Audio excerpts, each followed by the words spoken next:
पानीपत के प्रथम युद्ध का रहस्य सुनसान अंधेरी रात थी। आकाश में बादलों का ऐसा जमावड़ा था मानो प्राचीन देवताओं ने कोई बड़ा निर्णय लेने के लिए सभा बुलाई हो। दूर दूर तक एक अजीब सी खामोशी छाई हुई थी और केवल हल्की हल्की हवाओं की सरसराहट सुनाई दे रही थी।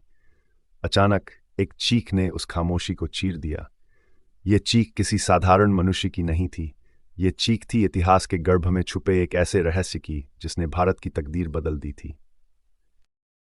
ये कहानी है पानीपत के प्रथम युद्ध की, लेकिन इस युद्ध के बारे में एक ऐसा रहस्य है जो आज तक किसी इतिहास की किताब में दर्ज नहीं हुआ।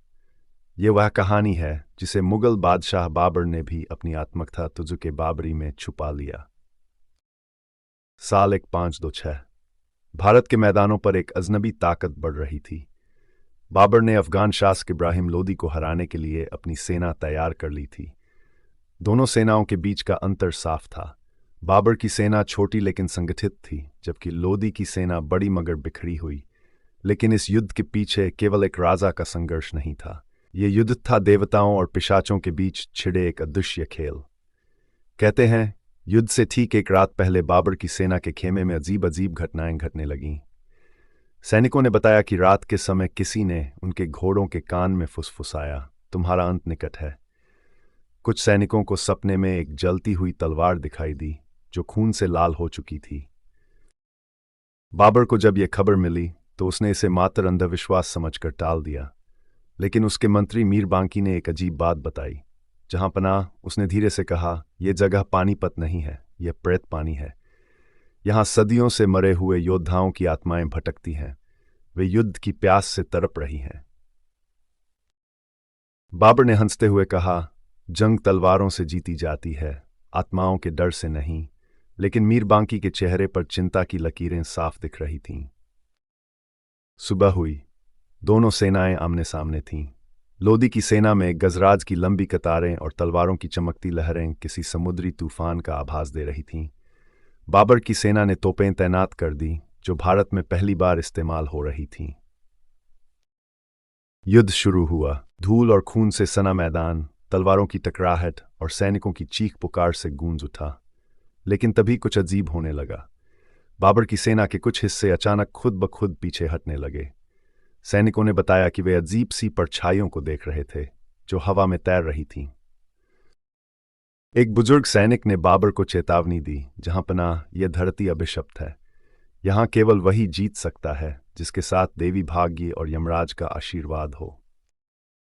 बाबर ने इस पर विश्वास करने से मना कर दिया, लेकिन अगले ही पल कुछ ऐसा हुआ जिसने सभी को चौंका दिया। युद्ध के बीच में अचानक एक योद्धा जो लोदी की सेना से था, बाबर की तरफ बढ़ा। उसके हाथ में एक चमचमाता खंजर था। वह खंजर हवा में लहराते हुए ऐसे दिख रहा था मानो वह किसी अलौकिक शक्ति से संचालित हो। बाबर के अंगरक्षक उस योद्धा को रोकने के लिए दौड़े, लेकिन जैसे ही वे करीब पहुंचे, उनके घोड़े खुद ब खुद पीछे हट गए। वह योद्धा बाबर के करीब पहुंच गया और चिल्लाया, पानीपत की भूमि पर तुम विजेता नहीं हो सकते। ये भूमि केवल बलिदान स्वीकार करती है। लेकिन तभी बाबर ने अपनी तलवार उठाई और पूरी ताकत से वार किया। जैसे ही तलवार ने उस योद्धा को छुआ, वह धुएं में बदलकर गायब हो गया। ये घटना देख बाबर के सैनिक दहशत में आ गए। युद्ध के बीच में अचानक एक गुप्त संत प्रकट हुए। उन्होंने सफेद वस्त्र धारण किए थे और उनकी आंखों में अद्भुत चमक थी। उन्होंने बाबर से कहा, पानीपत की भूमि पर तुम्हारी जीत का रास्ता केवल बलिदान से खुलेगा। इस भूमि पर एक पिशाच छिपा हुआ है जो सदियों से योद्धाओं की आत्माओं को अपना भोजन बना रहा है। यदि तुम इसे हराना चाहते हो तो तुम्हें खुद का त्याग करना होगा। बाबर ने संत से पूछा, मुझे क्या करना होगा? संत ने उत्तर दिया, तुम्हें अपनी सेना के साथ एक प्राचीन यज्ञ करना होगा। उस यज्ञ से उत्पन्न अग्नि ही इस भूमि को शुद्ध करेगी। रात को बाबर ने संत के निर्देशानुसार एक यज्ञ आयोजित किया। जैसे ही यज्ञ की अग्नि प्रज्वलित हुई, मैदान के चारों ओर एक अजीब सा प्रकाश फैल गया। लोदी की सेना में अराजकता फैल गई। ऐसा लगा जैसे उनकी तलवारें और गजराज भी किसी अदृश्य शक्ति के खिलाफ विद्रोह कर रहे हों। अगले दिन युद्ध का नतीजा बाबर के पक्ष में था। लोदी की सेना हार चुकी थी, लेकिन यह जीत केवल तलवारों की नहीं थी। यह जीत एक प्राचीन पिशाच के खत्म होने की भी थी। युद्ध के बाद बाबर ने संत से पूछा, यह भूमि इतनी अभिशप्त क्यों थी? संत ने कहा, पानीपत की भूमि सदियों पहले एक महान ऋषि का आश्रम थी। जब इस भूमि पर पहली बार रक्त बहा तो वह ऋषि श्राप देकर चले गए। उन्होंने कहा था कि इस भूमि पर केवल वही राज करेगा जो अपने स्वार्थ का त्याग करेगा। जो ऐसा नहीं करेगा वह इस भूमि के श्राप का शिकार होगा। बाबर ने संत का धन्यवाद किया, लेकिन उसके मन में एक सवाल था। उस रात उसने अपनी डायरी में लिखा, ये युद्ध जीतने के बाद भी मेरा मन अशांत है। इस भूमि पर क्या सच में मैंने विजय पाई या फिर मैं केवल उस श्राप का हिस्सा बन गया हूं? कहानी का सबसे बड़ा मोड़ तो यह है कि बाबर की इस जीत के बाद भी उसकी वंशावली ज्यादा समय तक भारत में राज नहीं कर सकी।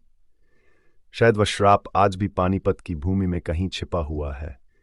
कहते हैं जब भी वहां कोई बड़ा युद्ध होगा उस भूमि के प्रेत फिर से जाग जाएंगे। तो दोस्तों, क्या आप मानते हैं कि इतिहास केवल युद्धों का नहीं बल्कि अदृश्य शक्तियों और रहस्यमय घटनाओं का भी गवाह है, या फिर यह सब केवल किंवदंती है? फैसला आपका है। पानीपत का रहस्य आज भी सुलझा नहीं। क्या आप इस कहानी में छिपे संकेतों को समझ पाए?